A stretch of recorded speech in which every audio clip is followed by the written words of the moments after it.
ጤና ይስጥልኝ ተመልካቾቼ ዛሬ ይዤላችሁ የቀረብኩት የትህኒ ወይም የሰሊጥ ሶስ ነው እንደምትወዱት እርግጠኛ ነኝ አሁን ወደ አሰራሩ እንሄዳለን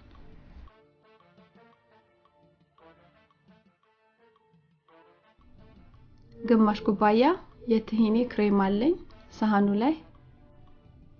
እዛ ላይ ነጭ ሽንኩርት ድቅቅ ያለ ነጭ ሽንኩርት አደርጋለሁ ከዛም የሎሚ ውሃ አደርግና አንድ ላይ አዋህደዋለሁ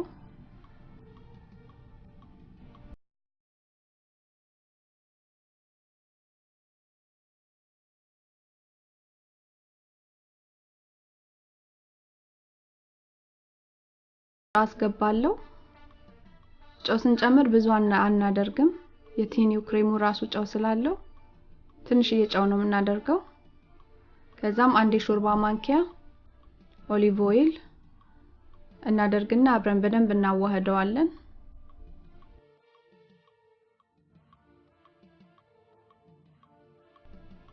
ከዛም የሞቀ ውሃ ጠብ ያደረግን እንደምንፈልገው ቅጥነትና ወፍረት እናደርገዋለን ውሃ በመናደርግበት ሰዓት ትህኒው የመበጣጠስ ባህሪ ያለው ግን በደንብ እየመታነው ስንሄድ ወደ ክሬምነት ይቀየራል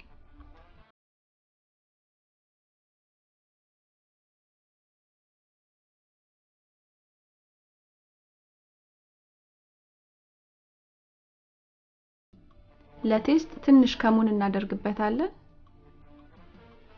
ከለር ከፈለጋችሁ ወይም ትንሽ እንዲያቃጥል ከፈለጋችሁ በርበሬ መጠቀም ትችላላችሁ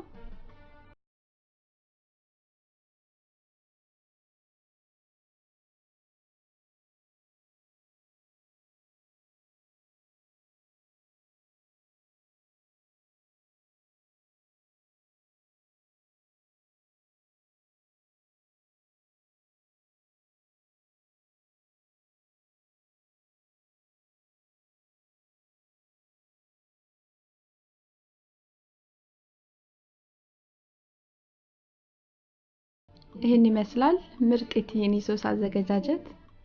እንደወደዳችሁት እርግጠኛ ነኝ አስተያየት ጥያቄ ካላችሁ ቀበላለሁ አመሰግናለሁ ደህና ሁኑ